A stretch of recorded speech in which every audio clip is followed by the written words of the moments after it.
This conference will now be recorded.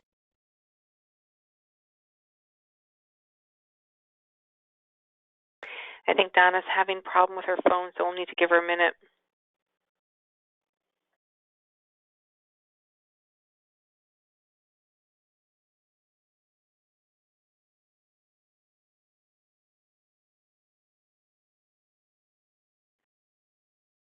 And just a reminder, if you're not part of our eligibility and benefits sub-work group, but would like to join, they meet the third Wednesday of every month from 2 to 3 p.m. So next Wednesday, same time, we'll have a different place, but same time next Wednesday is when the eligibility and benefits sub-work group meets. We'd love to have you involved, and please send me an email if you would like to join that sub-work group. Donna, have you joined us again? Yes. Sorry. All right. Then I'll let you take it away. Okay. I am going to take it away. So I am Donna Campbell. I'm going to jump into my little screen. First, I wanted to make a point of, did you mention the disclaimer when my phone lost connectivity by any chance? I did not. Okay. Just wanted to mention to everyone that these materials are the property of WEDI, and the sub-work group materials that we're presenting here are intended for educational purposes only. And if you have any questions about the purpose, or if you need more information about that, please feel free to email Sam or either Evelyn or I. I wanted to give myself a quick introduction. I'm an IT product manager. I oversee the provider portal and the provider connectivity products in my my division that's in IT.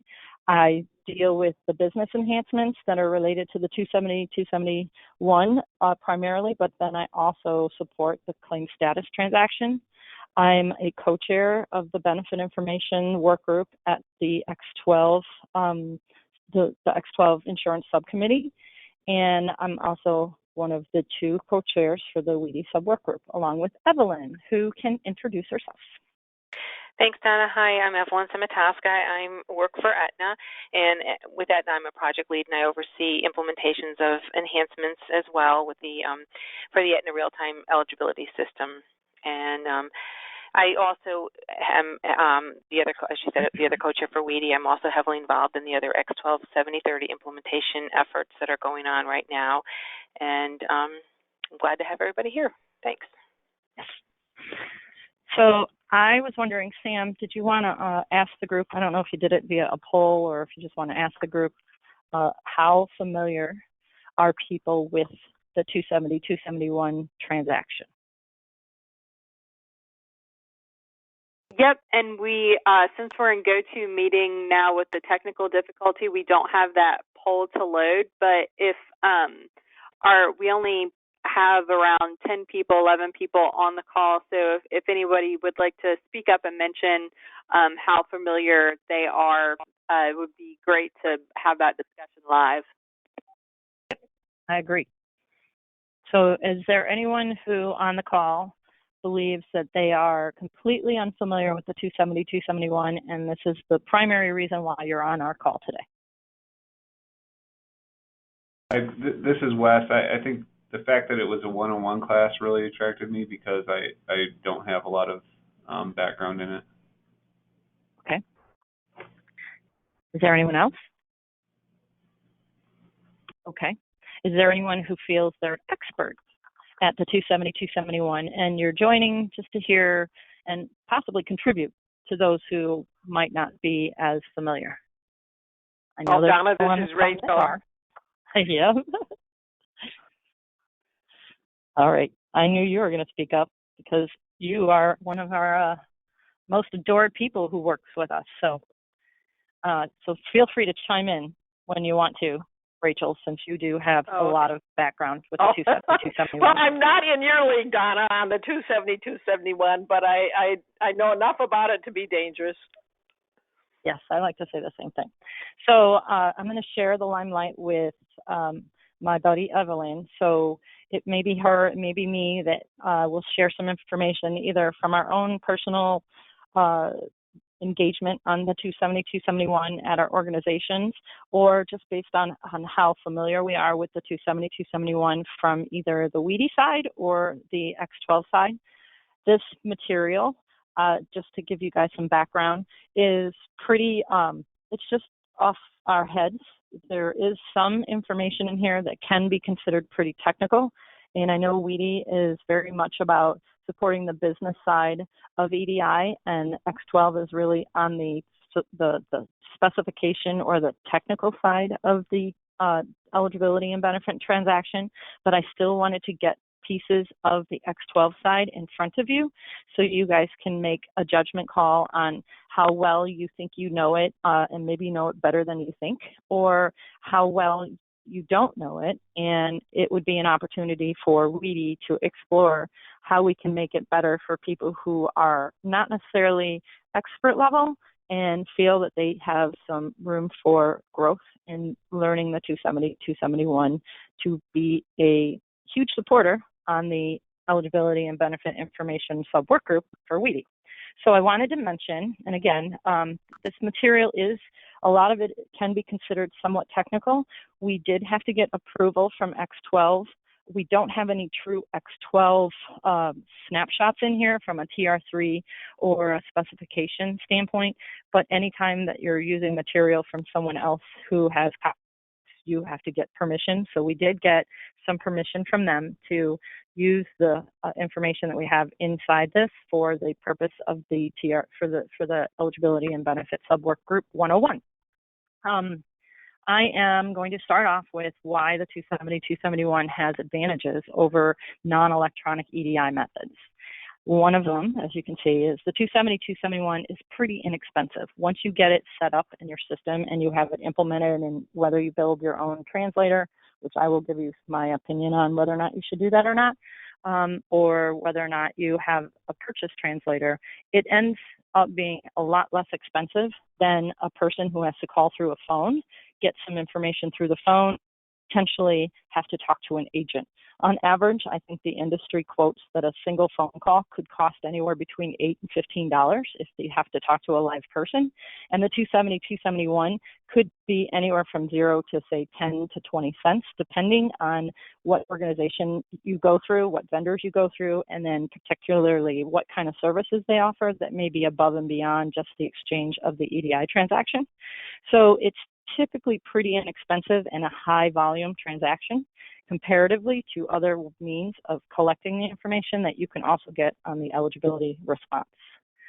It's standardized, which is why it's also very valuable, and it is definitely something that is preferred from both a vended and a payer perspective, because it is standardized, it's mandated by HIPAA, and then it also has operating rules that layer onto it. Providers and vendors and payers are all basically speaking the very same language. There's some nuances that are going to naturally happen between payers because either they're offering different sets of benefits or different types of coverages.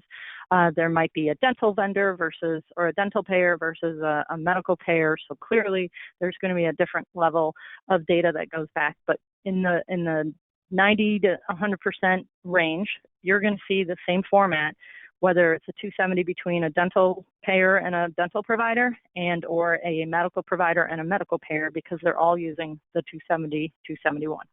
5010 format right now. And then 271 can also handle the real-time as well as batch transactions, which allows for that scenario where you're in front of the doctor's office staff and you need to check in for your appointment and they need to determine some level of information because you're there, versus maybe an office that is just verifying the data pre-claim. So they want to make sure they have all the most updated information, and they're sending a batch of inquiries to a payer to collect the information on the response and possibly plug it into, say, a claim, an electronic claim, to make sure it's the most current information on the member so they have a clean claim. The idea of batch and real time obviously can be elaborated on. It may be something that a batch of transactions could be just anything greater than one inquiry on a single 270. And then it could be also where you have a subscriber and their dependents being the inquiring subjects. So you could have 200 subscribers, for example, on a 270, or you could have 200 mixtures of subscriber and dependents. Anything greater than one patient on a single 270 is considered a batch in terms of the TR3. So there's two forms of and ideas of batch. One is how quickly and how response time efficient it is, and then there's the how many questions are you asking and how many patients are you asking on a given 270 that can also make that determination of whether it's a batch or real time. So one of the things that has been probably not as well communicated or shared with people in the world of EDI is how our 270, 271 transactions relate to other transactions in the EDI space, especially the HIPAA space. And I'm going to start with just a natural workflow. So the 834 is the enrollment and disenrollment transaction. It allows for employers and the health, basically your human resource health benefit plan area to enroll the members that are either paying premiums or they're paying premiums for those members. So the 834 will typically send the payer information on the member, and at that point in time, they're a member, they're not necessarily a patient. So the 834 will be, their name, their date of birth, their addresses, potentially any student certs, if it's a student that's a dependent, handicap status, sometimes language statuses, and then what type of benefit packages they're enrolled in, whether it be medical, dental, pharmacy. And so that enrollment transaction, as well as the 834, could be used for disenrollment to say, okay, so-and-so is no longer with the company, so we have terminated their coverage. Please make that termination effective the following month or whatever that date might be. The 834 is what sometimes is basics for how the data is loaded to the benefit or the eligibility members system.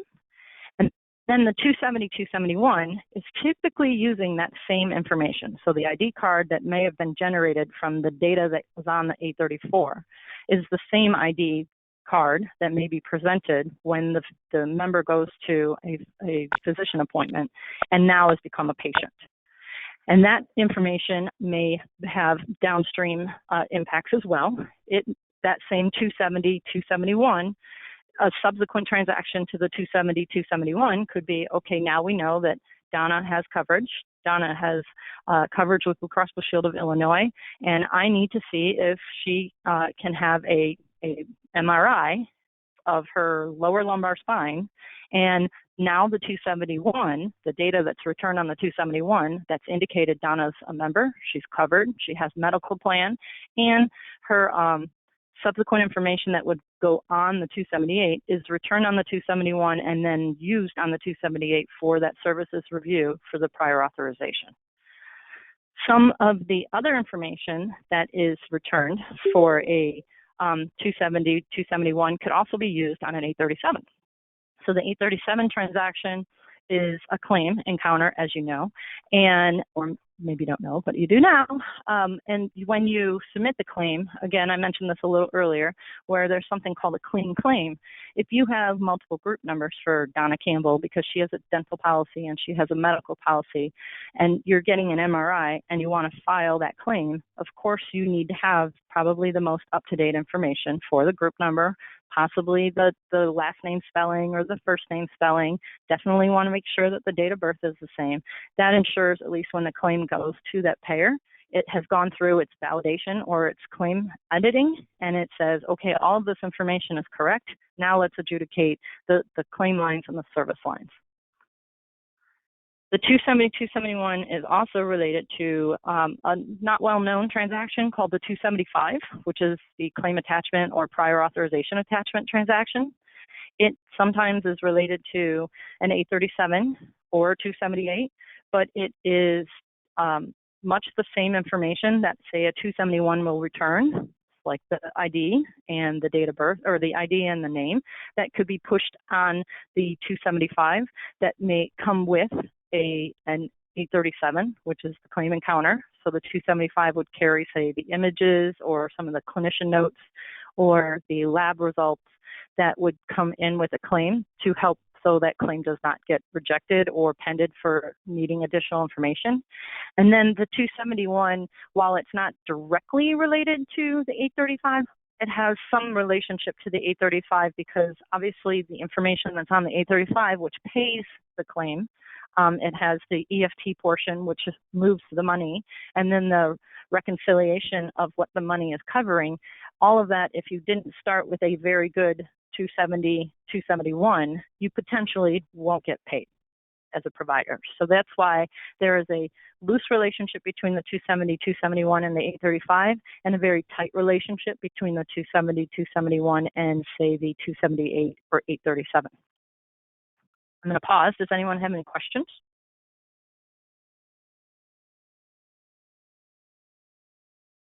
Okay.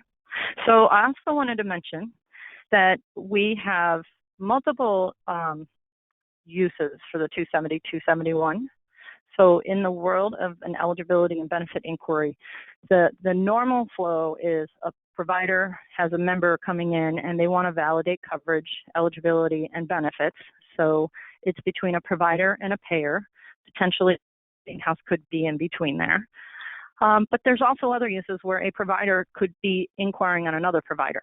So say, for example, you have an HMO scenario and you have your provider who bears much of the risk for certain services or, like your regular routine visit for your wellness visit. An HMO clinic or an HMO physician practice group would be carrying the risk in many cases to pay for the claim within themselves on a capitated member.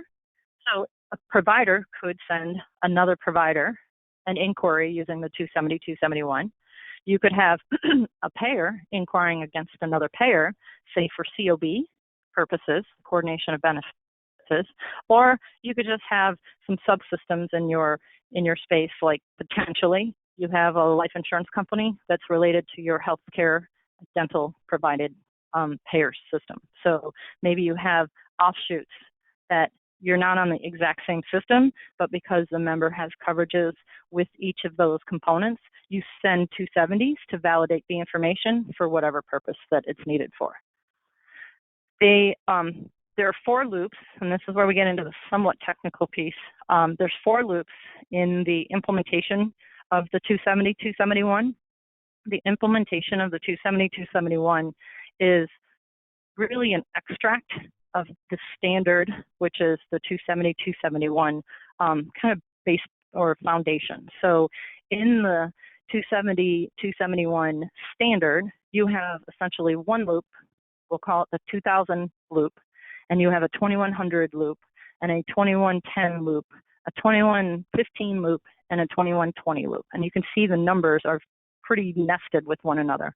There isn't in the standard a subscriber loop, a dependent loop, the loops that represent each of the roles that are played in an inquiry and a response transaction. It's the implementation of that standard that creates the 4 loops: the information source, the information receiver, the subscriber, and the dependent. And so what happens is the information source is typically the person or organization who's answering the question. And sometimes it can be with the ISA 06 and 08, where it's a sender and a receiver. The sender isn't necessarily always going to be the information receiver, and the receiver isn't always necessarily going to be the information source. So you have to not look at the ISA to be completely tied at the hip to the data that's being sent in the information source and the information receiver loop. We can have a whole different discussion about the ISA and the GS segments, but for the purpose of this discussion, we'll talk about the true 270, 271 portion. And so the information source, in the case of your normal, what I'd say majority use case, where it's a provider sending a 270 to a payer and a payer who's answering with a 271 back to the provider would be identified in the information receiver loop, and the payer would be identified in the information source loop, because the information receiver of data, aka the provider, is asking the information source to source and provide that data. Then you have the subscriber loop and the dependent loop. So those are the 4 loops. You could have a subscriber with multiple kids, so you could have more than one dependent loop. If you're in the batch world, that would be considered the more than one patient request. So if you have a subscriber with 2 kids, that's immediately considered a batch.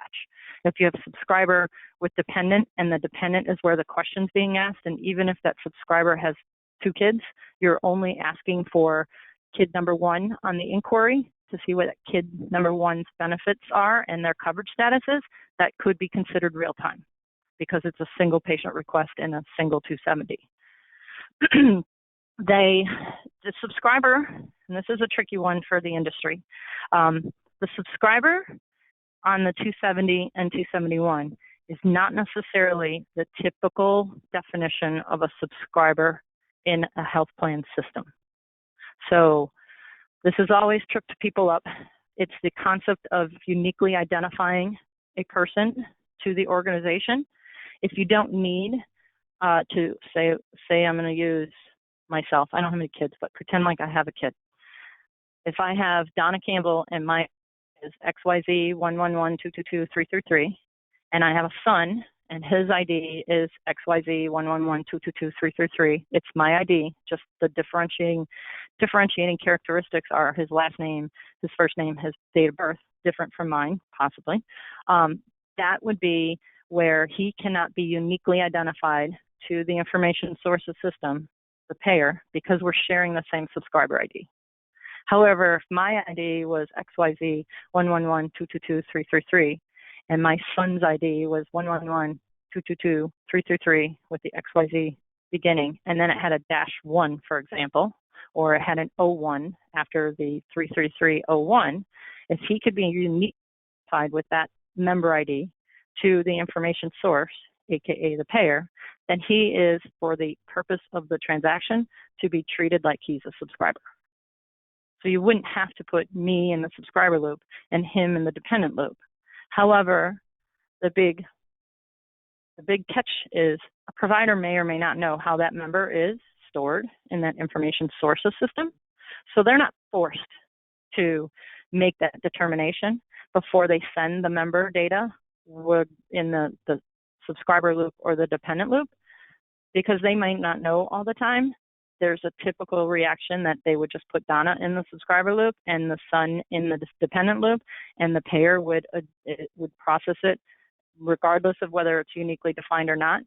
How they return it in the response is where the next indication is how we would need it on a claim or on a 278, and that's that relationship that I spoke of earlier.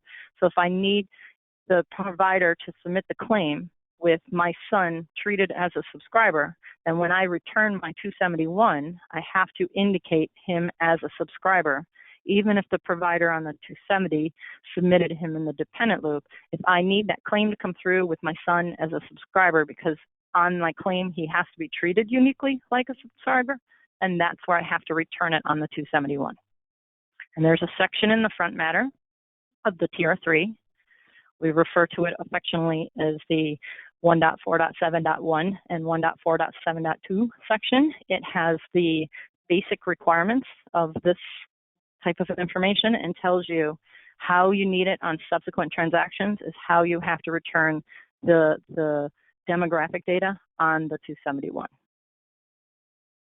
It's a tricky subject, so I'm going to definitely take a moment and pause. Does anyone have any questions on that? Nope. Okay. The other thing I wanted to mention before I jump to the slide is that we also, the inquiry and response, the EMB inquiry and response is not limited to only the medical, dental, healthcare related fields. It's also used in the workers' compensation and property and casualty space as well. It's seemingly expanding to a lot of different uses, like e-prescribing and definitely a dental industry use. So I wouldn't focus this on being truly true to term a healthcare transaction because of the relationship it has with the property and casualty space, but in respect to a workers' compensation and then in a dental and e-prescribing, it does have a flair and a flavor of healthcare. I wanted to mention that just for anyone who's on the phone who may be part of the IABC, which I don't have any clue what that stands for, but I know it has something to do with property and casualty and spaces such as that.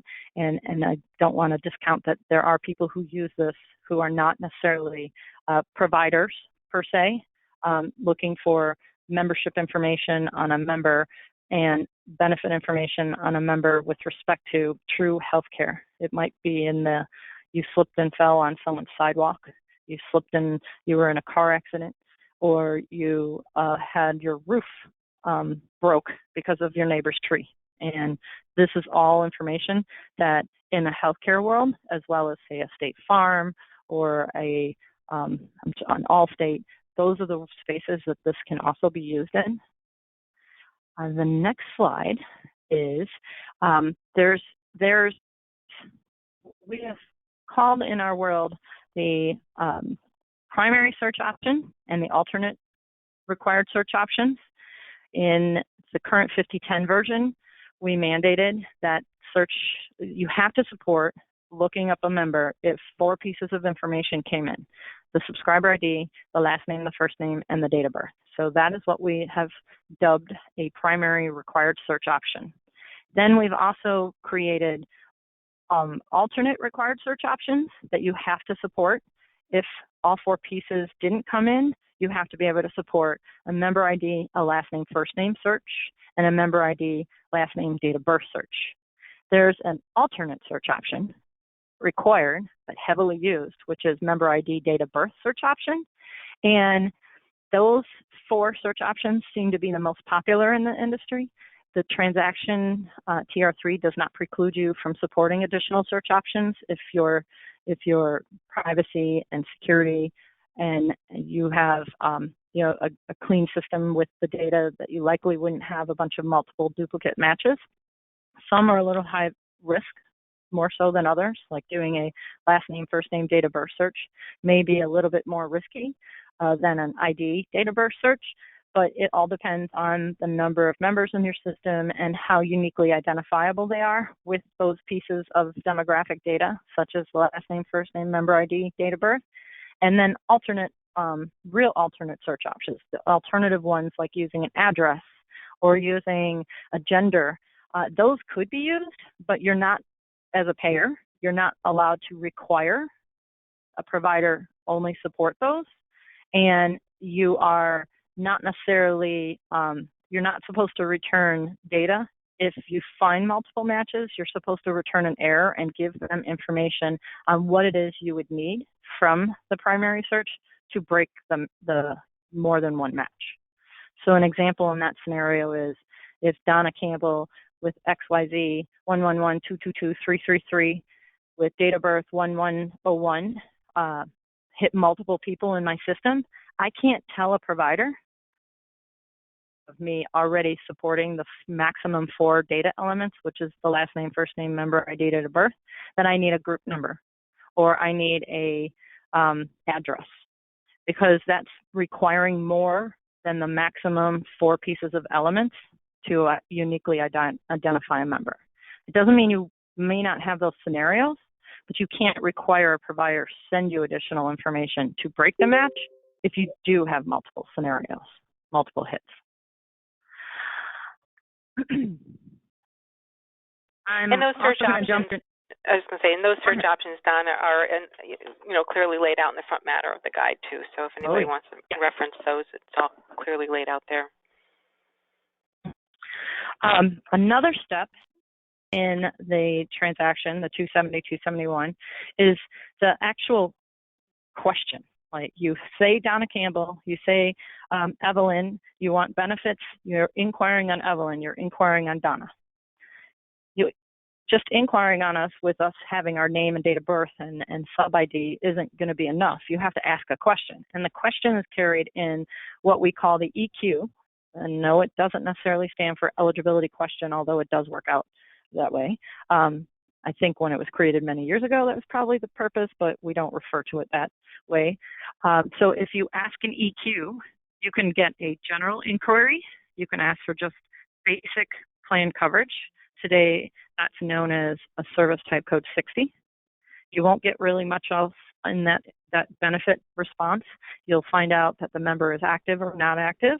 You'll find out what kind of coverage they have, if they're active in medical or inactive in medical for whatever date you might have submitted on the inquiry. If they are active or even inactive, you might find out their plan dates. If they have other payer information, like they have coordination of benefits, the payer is required to return that information. And then if they have a PCP for the HMO or gateway provider scenarios, it's required that that information be returned. So on a 60, at a minimum, if that stuff has applied, meaning they have a PCP, they have coordination of benefits, secondary or tertiary coverage, they're active because they were found on your system, you have to, at a minimum, when you get a 60, return that information. Then if you get a 30 in, which we all call, that's the term is referred to in the guide as a health benefit plan coverage. We just stick with service type code 30. You're going to get much of the same information you're going to get if you had a 60 come in, but then you're also going to get some high-level service type codes that represent either some services or benefits returned if they're covered at a plan level. So I'll give you an example. You submit a 30, the provider submits a 30 on Evelyn. We find Evelyn in the system. Evelyn has an HMO and she's tied to PCP 123. She has secondary coverage under her husband's coverage, so we'll return that if it's on our system. And then we're going to tell the provider whether or not Evelyn has medical care coverage. Does she have chiropractic coverage? Does she have dental coverage? Does she have, I'm trying to go through this in my head, does she have emergency room coverage, hospital coverage? And then we get into urgent care and mental health coverage, vision coverage, and I think there's one more, but pharmacy. Oh, pharmacy, yep, pharmacy, and then in some cases, laboratory. So right now in 5010, lab's not required, but in the future it may be. It is. So pharmacy, and then the urgent care and mental health. So if she has those coverages with her plan or her policy, and that she's active in those coverages, at a minimum, you'll get those. Now, if she doesn't have chiropractic and she doesn't have pharmacy, but she has everything else, if you do an inquiry as a provider with a 30, you're going to get those dates, you're going to get the active coverage status, you're going to get the plan dates that are tied to her active status, PCP information, her COB information, but then you're also going to get all those service type codes that I just said, minus the chiropractic and the pharmacy, because it's not a covered benefit at a plan level. And this is where we add back to tying it back to it's a standard layout, it's a standard format. Everyone will be practicing those same rules because it's a requirement in the TR3 that's how a service type code 30 that comes in looks like on a response. And then we refer to anything else that's not a 30 on the inquiry or not a 60 on the inquiry as an explicit service type code request. So if you came in with pharmacy, 88, or you came in with chiropractic, 33, then you'll get only that response, maybe some related information. So pharmacy, there's a few other service type codes in there, like your generic, your mail order pharmacy. There's a few that are linked together. So if you ask for an 88, you might get a series of other pharmacy related service type codes back. But at a minimum, you should get an answer to your 33 for chiropractic if that's what you asked for, or 88 if you asked for 88.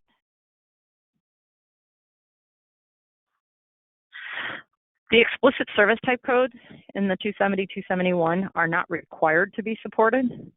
At a minimum, really, in 5010, the only thing you're required to support in the true 5010 TR3 is the 30, and then anything of the 30. So again, I've spewed off all those different service type codes that if you ask for a 30, if it's a covered benefit at a plan level, you'll get back the 1, the 33, the 35, all the way up to mental health. If you ask for one of those service type codes that are by default the response to a 30, if it's a covered benefit, then you have to support that inquiry with that service type code. So if it comes in with a 30 on Evelyn, and I see Evelyn has medical care, chiropractic care, and dental care, and I say she has active coverage and she has medical care, chiropractic care, and dental care, 1, 33, and 35. If the provider then says, all right, well, now that I know that she has chiropractic care, I'm going to ask about chiropractic coverage, and they send a 33 in, I can't say it's not covered because I just told you it was covered when you asked for a 30. Now when you ask me for a specific code, 33, that's part of that response to a 30, I have to answer it the same way. And the big rule, I would say, with respect to explicit service type codes, that if you do not have that explicit service type code, you have to treat it like you received a 30. So if you get in a 69, which represents maternity, and you can't support 69 as maternity, you have to treat it like it's a 30, and then you respond with those service type codes, the 1, 33, 35, aka the medical care, chiropractic care, dental care, vision, et cetera, et cetera, et cetera. Now, there is some other rules. This would be a good time for us to bring up that the TR3 lays out the requirements within the TR3. And although the TR3 does not require the use of explicit service type codes beyond, say, the 30 or 60, operating rules do require other service type codes, explicit service type codes be supported. I think the last I counted, which I always just round up, there was between, I think, 40 and 50 service type codes that are mandated to be supported as an explicit service type code.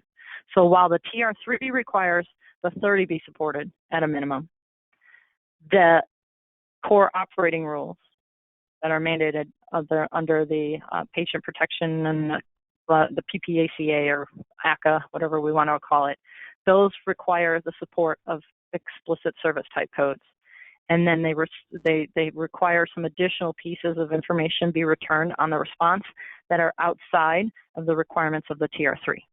So although I'm not mentioning it specifically, like the copay or the deductible, or the specifically copay or deductible, if you have a copay or deductible for chiropractic, and it's not required that you support chiropractic, for example, core operating rules may require you, and it's on their website, and you can find that information there. It's open to anyone to go get it. If they required a 33 for chiropractic, then they would also have extra information that you must return if there's a plan level or a benefit level financial implication. So I don't want people who may not have complete awareness of the 270, 270 to think that as long as they're following the requirements in the 270, 271, they're golden, because that side of the operating rules that also lend to requirements that have to be adhered to, coupled with the TR3 requirements for the 270, 271. I've already mentioned about the explicit information for active and inactive, that the explicit, so even though the 30 gave you back the PCP and the coordination of benefits, and it talks about the plan dates and your active inactive coverage, if you support explicit responses, then you still have to return all that same information with the explicit response. So if you get in a 69 and you support 69, you have to say, do they have active or inactive coverage? Do they have a PCP if they're in an HMO or have a gateway provider? Do they have coordination of benefits or other payer information, or even another plan within your own space?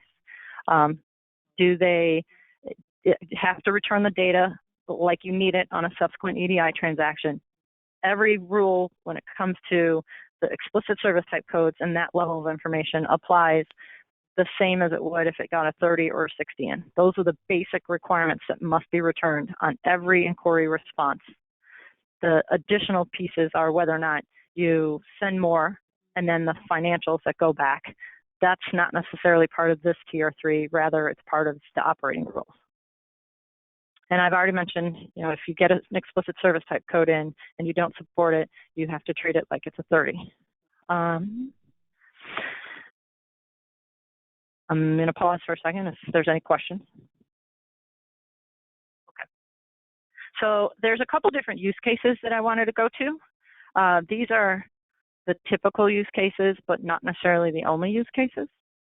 So some of the use cases are you get an inquiry in and you're going to return information on the 271 that could indicate whether the benefit or the service, because some of those service type codes could really represent both, it has an in-network or an out-of-network applicability.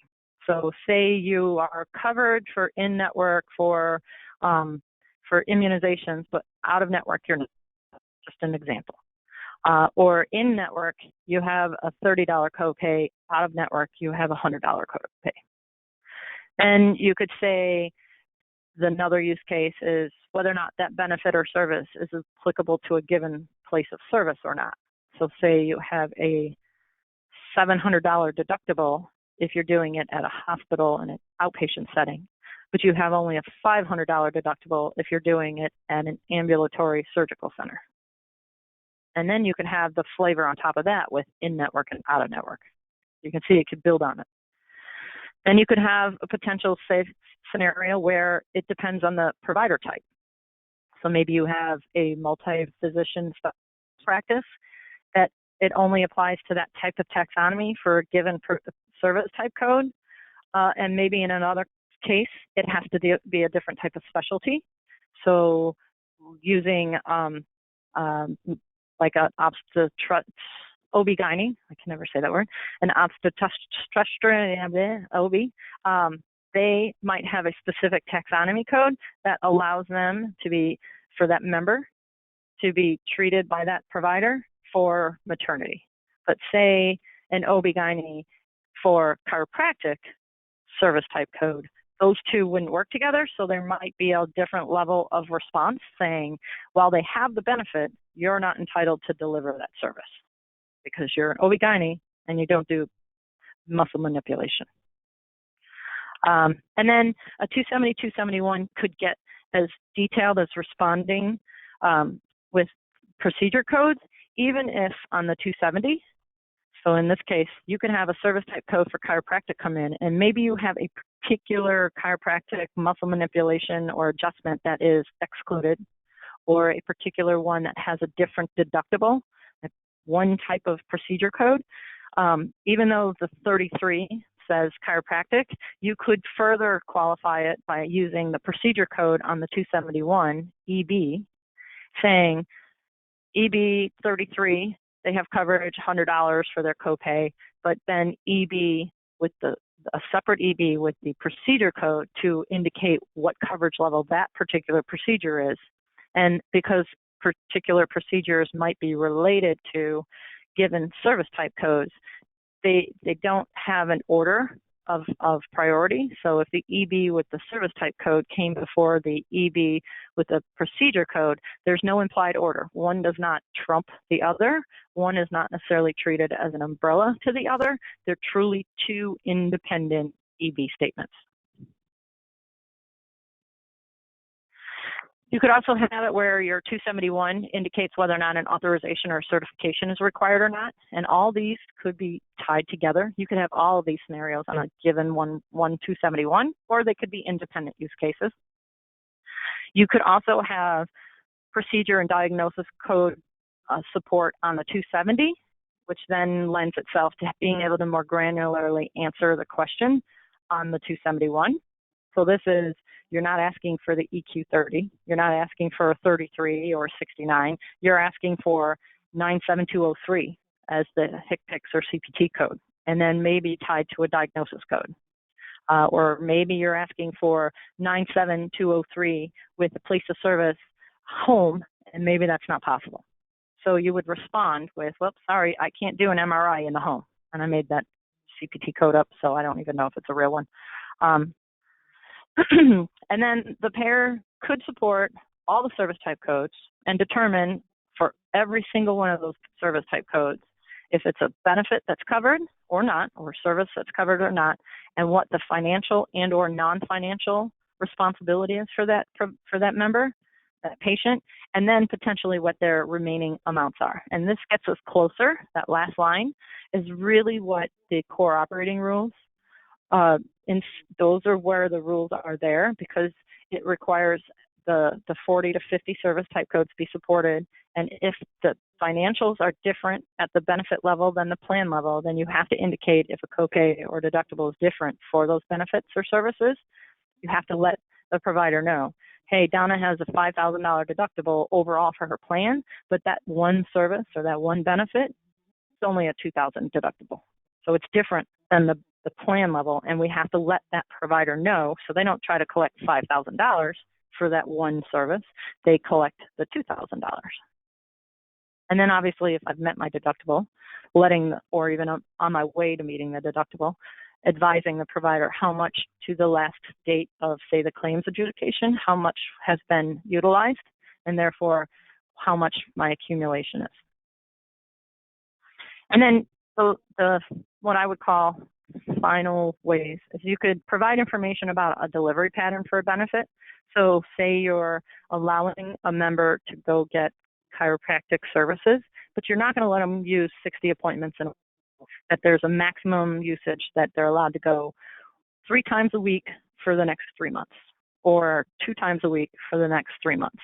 So you can use the 270 HSD segment to outline the benefit delivery pattern, if there is one, if there's a requirement or a limitation that needs to be communicated. And then you can also identify if there's another organization or another area that needs to be involved in those benefit determinations. So in this case, if there's another source of data, or if you have utilization care organizations or management organizations that have to provide whether or not that is a covered benefit depending on, say, a diagnosis, you can provide that information back in the 271 to say, while we have this member's benefit covered on their contract, there's some additional information that we need to collect before we can make the determination whether or not it's a covered service or benefit. And you would return the information, who that provider would contact, or if there's an electronic means, what that means is, i.e. if there's a URL they could go to. There's a handful of requirements that exist in the front matter, and I mentioned that earlier. So we have about 12 to 15 pages in the front matter in that section 147 that outline a lot of data requirements that are not in the body of the 270, 271. So anyone who looks at the TR3 and is looking at, say, the information receiver loop or information source loop and the segments that say required and the elements that say required or situational, those aren't the only places that requirements exist for how data is to be either sent or received. You have to look at the front matter because there's a lot of outlined information there that says in this given scenario or in this given situation, or if this type of thing applies, then you have to return ABC. An example that I mentioned earlier is if they have a PCP or a gateway provider, you must return it on the response. If they have other coverage or other payers or other plans, and the information source this 270 is going to knows it, they have to return it on the response. So there's nothing necessarily on the 271 structural requirements that say that. You have to front matter and then decide what business requirement there is and then figure out the structural way to return it. Situational rules are in the implementation guide or the TR3.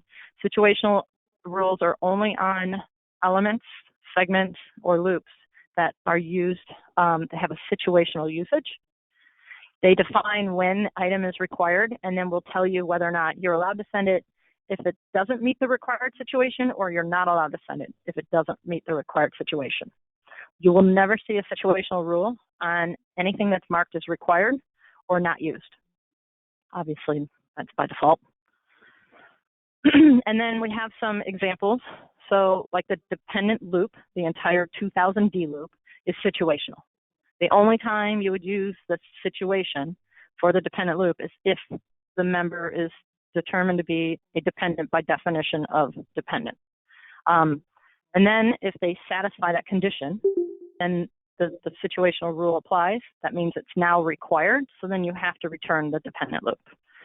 Another example is the INS segment. On the 271, the INS segment is basically an indication that there's been a change in identifying elements. So there's a requirement that if you've changed something on the response that was different than what was on the inquiry, you must return the INS segment. for the demographic information. So if you don't care about the way the name is spelled, or you don't care about how the maybe you submitted a last name, first name, and you didn't necessarily use the first name, but you did do a comparison and you recognize that the first name that they sent is spelled differently than what's on your system. If you return what's on the system, then you're going to want to let them know, hey, by the way, I've corrected some information, and then they know to go look at what it is that you corrected. It doesn't necessarily tell them exactly what was corrected, but you know by default that it's only 4 pieces of information because that's considered the demographics and potentially like an address, a member's address, a patient's address. And then a third example is the N402. That's the second address line, and the situation is when one exists. So you're situationally required to send it if you have a second address line, and that second address line is known to the payer, such as a suite or a unit or a floor number. So I think Sam already mentioned it. We meet on the third Monday of each month at 2 p.m. Eastern. The call-in details are on iMeet Workspace. You can sign up on the listserv and you'll get all the reminders. And our next call is next week on the 20th. And then we're planning on talking about our spring conference, face-to-face, that's in La Jolla, San Diego, that's in May. Is there any questions? We have about 5 minutes.